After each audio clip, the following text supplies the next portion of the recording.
It's been absolutely crashed. What a shot! It's interesting that a sport brought to a colonized nation by the colonizer became the face of their national sport.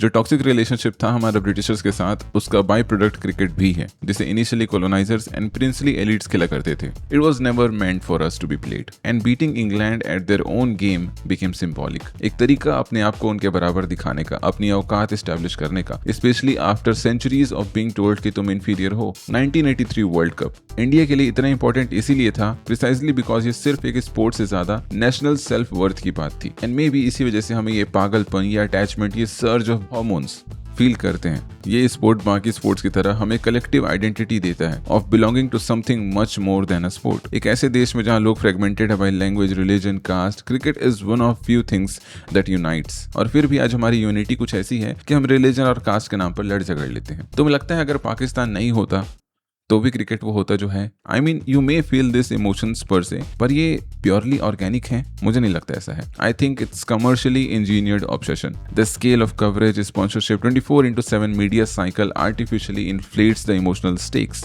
पर वो emotion ही क्या जिसे exploit ना किया जाए. तुम बस आसपास नजर घुमा के देखो, जिन चीजों के प्रति तुम्हें लगाव है, श्रद्धा भक्ति है, वो कितना ही रेलेवेंट रह जाएगा अगर उससे इकोनॉमिक्स हटा दो. बिलीव इट और not, most of your feelings and emotions are somewhat driven by economics. For sure economics emotions को क्रिएट नहीं करते हैं, ये उसे एम्पलीफाई एंड सस्टेन करते हैं. For example beauty industry. अगर तुम्हारे में सिक्योरिटी होती ही नहीं तो ब्यूटी इंडस्ट्री का इकोनॉमिक एग्जिस्ट ही नहीं करता. सचिन के प्रति जो पहला इमोशनल कनेक्ट बना था वो जेन्युइन था, उसके परफॉर्मेंस और इंडिया की टाइमिंग से आया था. लेकिन उसके बाद जो कल्ट स्टेटस डिकेड तक मेंटेन हुआ, वो स्पॉन्सरशिप, मीडिया साइकिल, मर्चेंडाइज, वही इकोनॉमिक्स का काम है. तो ओरिजिन ऑर्गेनिक है लेकिन लॉन्जिविटी कमर्शियल होती है. और इसका सबसे बड़ा दलाल है BCCI. The BCCI is among the richest sports bodies in the world. 2023-24 में इसने क्लोज टू 10,000 करोड़ कमाए हैं. मेजरली पैसा आईपीएल से आया है. Yet BCCI page zero income tax, क्योंकि बीसीसीआई एक चैरिटेबल ऑर्गेनाइजेशन है जिसे इनकम टैक्स के सेक्शन 12 के तहत एग्जेम्पशन मिलता है, जिसके लिए दो चीजें प्रूव करनी पड़ती है. पहला, ऑर्गेनाइजेशन का primary objective genuinely charitable, non commercial होना चाहिए. सेकंड है, सरप्लस प्रॉफिट डिस्ट्रीब्यूशन में नहीं बल्कि डेवलपमेंटल कार्यों में जाना चाहिए. मजे की बात यह है कि बीसीसीआई का सरप्लस रिजर्व 20,000 करोड़ से भी ज्यादा का है,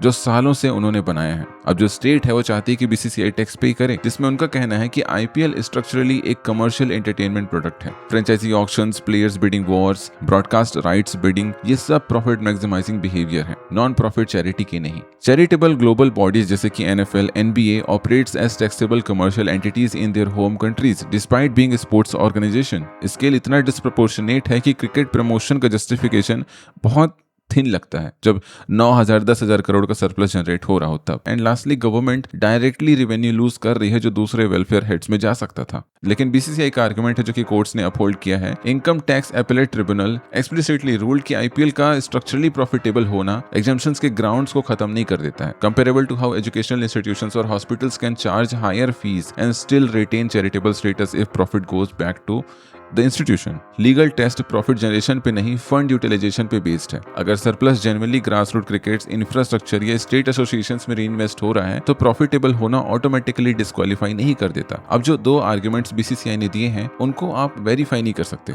बिकॉज बीसीसीआई आरटीआई के अंडर नहीं आता है. Hence lack of transparency. Central information commission ने 18 मई को रूलिंग दी कि बीसीसीआई आरटीआई एक्ट के अंदर पब्लिक अथॉरिटी नहीं है, इसीलिए आरटीआई क्वेरीज का जवाब देने के लिए लीगली बाउंड भी नहीं है. और ये 2018 के अपने ही रूलिंग को पलट रहे हैं सीआईसी वाले, जिसमें बीसीसीआई को आरटीआई के दायरे में इन्होंने माना था. बीसीसीआई के एग्जेम्पशंस टेक्निकली डिफेंसिबल हैं जब तक फंड यूटिलाइजेशन डेवलपमेंट में दिखाया जा सकता है, और कोर्ट्स ने कंसिस्टेंटली यही माना भी है. लेकिन पॉलिसी लेवल पर क्रिटिक्स, जब कोई एंटिटी एनएफएल, एनबीए जैसे स्केल पर कमर्शियल हो जाए तो टैक्स फ्रेमवर्क्स को अपडेट होना चाहिए ताकि नॉन प्रॉफिट लेबल सिर्फ टेक्निकली लूप होल ना रह जाए. और ये एक लेजिस्लेटिव रिफॉर्म का सवाल है जो कि सिर्फ जुडिशियल इंटरप्रिटेशन से नहीं हो पाएगा. इस इशू को पार्लियामेंट को एड्रेस करना पड़ेगा, जो कि शायद वो नहीं करेंगे, पार्टली क्योंकि ये जो केस है ये सब्सिडाइज है, मामला सिर्फ टैक्स एग्जेम्पशन से कहीं ज्यादा का है. तो जब इतना पैसा और इन्फ्लुएंस एक स्पोर्ट्स ऑर्गेनाइजेशन के पास होगा तो तुम्हें लगता है कि वो एक भी मौका छोड़ेंगे तुम्हारा अटेंशन पाने के लिए? क्योंकि सारा खेल अटेंशन का ही है, सारा खेल रिलेवेंट रहने का ही है. हम बाकी स्पोर्ट्स के लिए फैसिलिटीज और प्रायोरिटीज की बात करते हैं, लेकिन उसकी शुरुआत से पहले हमें एक सोसाइटी के रूप में खुद से करनी होगी और किसी के स्पोर्ट्स पर इमोशनली, फाइनेंशियली हेवीली इन्वेस्टेड ना रहकर बाकी स्पोर्ट्स को भी इक्वली ट्रीट करना होगा. वैसे अगर आप कॉमन इन्वेस्टर्स के जैसे अपना सारा फोकस इंडियन मार्केट में रख रहे हो तो आप दुनिया के सबसे बड़े ग्रोथ स्टोरी को मिस कर रहे हो। अगर आप देखोगे तो पिछले कुछ सालों में S&P 500 और नेस्डेक ने निफ्टी और सेंसेक्स से काफी बेहतर रिटर्न्स दिए हैं और रीजन सिंपल है, Apple, Nvidia, Google, Microsoft, Tesla जैसी कंपनीज इंडिया में लिस्टेड ही नहीं है। जो AI, सेमीकंडक्टर और बिग टेक का बूम चल रहा है उसका सीधा एक्सपोजर सिर्फ यूएस मार्केट से मिलता है। AI एंड सेमीकंडक्टर से कनेक्टेड कंपनीज जैसे कि सैंडिस्क ने लास्ट ईयर अप्रॉक्स 4400% का रिटर्न दिया है, जिसमें से अप्रॉक्स 500% का रिटर्न सिर्फ डॉलर के बढ़ने की वजह से आया है। जब रुपया कमजोर होता है तो आपके यूएस इन्वेस्टमेंट्स का रिटर्न ऑटोमेटिकली बढ़ जाता है क्योंकि आप डॉलर्स में इन्वेस्ट कर रहे हो। यानी कि डाइवर्सिफिकेशन सिर्फ रिस्क कम नहीं करता है, एक एक्स्ट्रा डॉलर एडवांटेज भी देता है। लेकिन प्रॉब्लम ये है कि एक एप्पल या अमेज़न के शेयर्स 50,000 उससे ज्यादा के होते हैं और अगर आपके पास 2,000 है तो आप उन स्टॉक्स को बाय नहीं कर सकते टेक्निकली। इसलिए लोग या तो इन्वेस्ट डिले करते हैं या फिर ये पूरी अपॉर्चुनिटी ही मिस कर देते हैं। पर ऐसा एक ऑप्शन है आपके पास जो इस प्रॉब्लम को सॉल्व कर सकता है, दैट इज IND मनी, जहां फ्रैक्शनल इन्वेस्टमेंट होती है। मतलब आप एक स्टॉक का छोटा सा हिस्सा भी बाय कर सकते हो। अगर एप्पल का एक शेयर 50,000 का है तो आप सिर्फ 100 रुपए भी इन्वेस्ट कर सकते हो उस पर। दूसरा प्रॉब्लम, लोग मार्केट टाइमिंग का ट्राई करते हैं, कभी प्राइसिंग गिरने का वेट करते हैं, कभी एक साथ सारा पैसा लगा देते हैं। IND मनी में आप US स्टॉक्स और ETFs में SIP स्टार्ट कर सकते हो सिर्फ 500 रुपए से भी, मंथली या वीकली, जिससे आप डिफरेंट प्राइसेस पे इन्वेस्ट करते हो और टाइमिंग का रिस्क भी कम हो जाता है। अब तीसरा बड़ा प्रॉब्लम, टैक्स। जब आप US स्टॉक्स में प्रॉफिट कमाते हो तो डिविडेंड मिलता है या फॉरेन एसेट होल्ड करते हो तो अलग अलग टैक्स रूल्स फॉलो करने पड़ते हैं और अधिकांश लोगों को पता ही नहीं होता क्या रिपोर्ट करना है, कहाँ करना है। IND मनी ये पूरा ऑटोमेट कर देता है, आपको रेडीमेड टैक्स रिपोर्ट्स मिलते हैं जिससे फाइनेंशियल ईयर के एंड में फीलिंग बिल्कुल स्ट्रेस फ्री हो जाती है। फोर्थ प्रॉब्लम, अगर आपके पास मल्टीपल US स्टॉक्स हैं तो ट्रैक करना मुश्किल हो जाता है कि किस कंपनी का डिविडेंड आया, कब आया। IND मनी का डिविडेंड कैलेंडर आपको ये क्लियर कर दिखाता है। आपके पैसिव इनकम्स आप इजीली ट्रैक कर सकते हो। सिर्फ US नहीं, IND मनी के थ्रू आप ग्लोबल ETFs के जरिए साउथ कोरिया, चाइना, यूरोप के मार्केट्स में भी इन्वेस्ट कर सकते हो। ऐप को यूज करना बिल्कुल इजी है। प्ले स्टोर या ऐप स्टोर में IND मनी इंस्टॉल करो, फोन नंबर OTP से वेरीफाई करो और लॉगिन हो जाएगा। KYC प्रोसेस भी सिंपल है, अपना पैन और आधार चाहिए, कुछ ही मिनट्स में कंप्लीट प्रोसेस बिना अकाउंट ओपनिंग चार्जेस के साथ। एंड इस तरीके से आप ग्लोबल मार्केट में इन्वेस्ट कर सकते हो। और ज्यादा इन्फॉर्मेशन के लिए डिस्क्रिप्शन बॉक्स और पिन कमेंट में लिंक मिल जाएगा। बढ़ते हैं आगे। अब एक तरफ क्रिकेट को एक्स्ट्रा फेवरेटिज्म मिल रहा है, पॉलिटिकल इकोनॉमिकल बैकिंग्स मिल रही है, वहीं दूसरी तरफ फुटबॉल अपना लीग ऑर्गेनाइज नहीं कर पा रहा है। तो मैं एक कहानी सुनाता हूँ मिसमैनेजमेंट का। प्रफुल्ल पटेल AIFF के फॉर्मर प्रेसिडेंट का टेन्योर खत्म हो गया दिसंबर 2020 में, पर वो अपने पद से उतरते नहीं है क्योंकि AIFF कमेटी का कहना है कि 2017 से AIFF का कॉन्स्टिट्यूशन सुप्रीम कोर्ट में रिव्यू के लिए पड़ा हुआ है। तो ऐसे में इलेक्शंस होल्ड करना बिना कोर्ट के द्वारा न्यू कॉन्स्टिट्यूशन को फाइनलाइज किए हुए लीगल कॉम्प्लिकेशंस क्रिएट कर सकता है ना। ऑब्वियसली इसको लेकर सवाल उठे। अप्रैल 2020 में यूनियन स्पोर्ट्स मिनिस्ट्री इन्फॉर्म करती सुप्रीम कोर्ट को पटेल के पास कोई मैंडेट नहीं है कंटिन्यू करने का अपना टेन्योर को। And national sports development code 2011 के अकॉर्डिंग प्रफुल्ल पटेल ने अपने 3 टर्म्स कंप्लीट कर लिए हैं दिसंबर 2020 तक, जो कि मैक्सिमम परमिटेड है under sports code. Hence supreme court ने मई 2022 में पटेल को रिमूव कर दिया और the AIFF executive committee from the office और अपॉइंट की कमेटी ऑफ एडमिनिस्ट्रेटर्स ताकि फेडरेशंस को चलाया जा सके। इसकी वजह से सीवियर बैकलैश मिला फीफा से। FIFA statutes strictly prohibited third party interference in the functioning of member federations, क्योंकि AIFF काम कर रहा था सुप्रीम कोर्ट की अपॉइंटेड कमेटी के अंतर्गत rather than elected executive body. इसीलिए फीफा ने अगस्त 2022 में AIFF को सस्पेंड कर दिया। एंड 2022 में FIFA under 17 women's world cup host करने का जो इंडिया की पॉसिबिलिटी थी वो भी खतरे में पड़ गई। अब इस बैन को हटाने के लिए इंडियन गवर्नमेंट और सुप्रीम कोर्ट ने क्विकली अपना डिसीजन बैक ट्रैक किया एंड जो कोर्ट है उन्होंने COA को टर्मिनेट कर दिया और ऑपरेशंस को AIFF एडमिनिस्ट्रेशन के हाथों में दे दिया सो दैट इंडिपेंडेंट इलेक्शंस हो सके। ना फीफा ने सस्पेंशन हटा दिया और सितंबर 2022 में फ्रेश इलेक्शंस हुए और फॉर्मर प्लेयर कल्याण चौबे को एज प्रेसिडेंट अपॉइंट किया गया। लेकिन जो लीगल टेक्स्ट है कॉन्स्टिट्यूशन का वो अभी भी अनरिजॉल्व्ड था।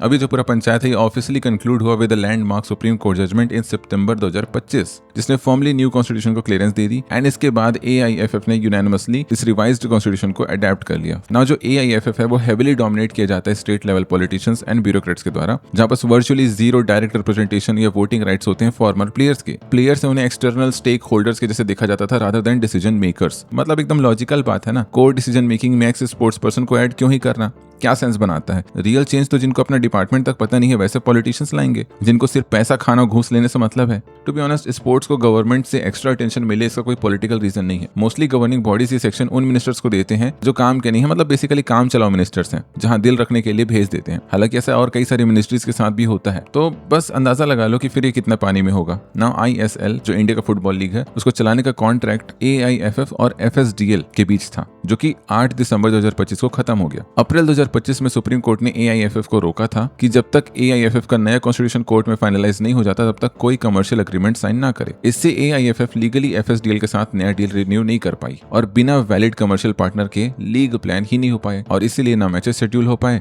ना टीवी डील्स, ना sponsorship. London based genius sports ने मार्च 2026 में 2129 करोड़ रुपए पर ईयर्स 15+5 या टोटल 20 साल के लिए एक बड़ा बिड दिया था, लेकिन ये डील भी फाइनलाइज नहीं हो पाई क्योंकि AIFF और क्लब्स के बीच में कमर्शियल स्ट्रक्चर्स को लेकर डिसएग्रीमेंट था, मतलब कौन कितना इक्विटी कंट्रोल रखेगा ऐसा, जिसका नतीजा ये हुआ कि 2025-26 का सेशन शॉर्ट एंड हो गया। सिर्फ एक single leg round robin round format में 13 मैचेस हुए पूरे सेशन की जगह। ईस्ट बंगाल विनर बना, लेकिन रिक्वायर्ड मिनिमम 24 मैचेस ना खेलने की वजह से उन्हें AFC चैंपियनशिप्स लीग 2 में डायरेक्ट एंट्री ना मिलकर प्लेऑफ से ही गुजरना पड़ा। मई 2026 में ज्यादातर ISL क्लब्स ने जॉइंट स्टेटमेंट दिया कि वो अगले सेशन 2026-27 में कंटिन्यू करने को लेकर अपना कमिटमेंट रिव्यू कर रहे हैं क्योंकि कमर्शियल और स्ट्रक्चरल अनसर्टेनिटी बहुत ज्यादा हो गई है। अब ये जो पूरा लफड़ा था, ये प्योर कमर्शियल स्पॉन्सरशिप ना मिलने का सिंपल केस नहीं था, ये लीगल गवर्नेंस क्राइसिस था। आपने ये वाला न्यूज सुना होगा, देव कुमार मीना और कुलदीप कुमार मध्य प्रदेश के टीममेट्स हैं। मई 2026 में रांची के बिरसा मुंडा स्टेडियम में हुए फेडरेशन कप में दोनों ने इतिहास रच दिया। दोनों ने जॉइंट 5.45 मीटर्स की हाइट क्लियर करके नया नेशनल रिकॉर्ड बनाया और 2026 में कॉमनवेल्थ गेम्स के लिए क्वालिफाई किया। नेशनल चैंपियंस बनने के कुछ ही घंटों बाद एक वीडियो वायरल हुई जिसमें ये दोनों एक छोटे से ऑर्डिनरी ई-रिक्शा के पीछे बैठे हुए थे। ओपन ट्रैफिक में 5 मीटर लंबे एक्सपेंसिव फाइबर ग्लास के वोल्टिंग पोल्स को हाथ से पकड़ के जैसे तैसे ये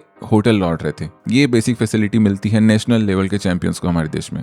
आपने कई सारे इस तरह के वीडियोस देख रखे होंगे जहां पर एक्स स्पोर्ट्स पर्सन अपनी बेसिक लिविंग के लिए आज नॉट सो रेप्यूटेड जॉब्स करने पड़ते हैं और स्ट्रगल कर रहे हैं, इवन दो उन्होंने देश को रिप्रेजेंट किया है इंटरनेशनल स्टेजेस पर। जहां एक तरफ क्रिकेट पर करोड़ों रुपए मैसिव इंफ्रास्ट्रक्चर खर्च किया जाता है, वहीं एथलेटिक्स, पैरा स्पोर्ट्स और नीश गेम के लिए प्लेयर्स को मेडल जीतने के बाद भी बेसिक लॉजिस्टिक्स और फाइनेंशियल सिक्योरिटी के लिए स्ट्रगल करना पड़ता है। हम कहते हैं गवर्नमेंट से सपोर्ट नहीं मिलता है, दैट्स व्हाई एथलीट्स फेल कर जाती है या फिर इंडियन एथलेटिक्स वीक है, बट रियल प्रॉब्लम है स्ट्रक्चर। क्या जरूरत है 50 लीटर का मटका लिए हुए मिनिस्टर को फेडरेशन का हेड बनाने का, उनको पॉलिसी मेकिंग का पावर देने का? यानी स्ट्रक्चर को स्ट्रक्चरली साउंड होना चाहिए। जनरली दो ही रास्ते होते हैं, या तो रशिया चाइना की तरह गवर्नमेंट एथलीट्स को ट्रेन करे या तो यूएस की तरह यूनिवर्सिटीज एथलीट्स को मौका दे। यूएस मॉडल में जो यूनिवर्सिटीज हैं वो प्रोवाइड करती हैं world class coaching, academic support and elite competition facilities, acting as the primary incubator of future Olympic और professional athletes across all major sports. हमारे यहाँ सबसे बड़ा इशू है माइंडसेट का। एक तो इंडिया में स्पोर्ट्स को सीरियसली लेते नहीं है, all they care about is getting education and job, क्योंकि इकोनॉमी ऐसी है कि पैसा लगा लगा के थक जाओगे पर रिटर्न्स आने की गुंजाइश कम है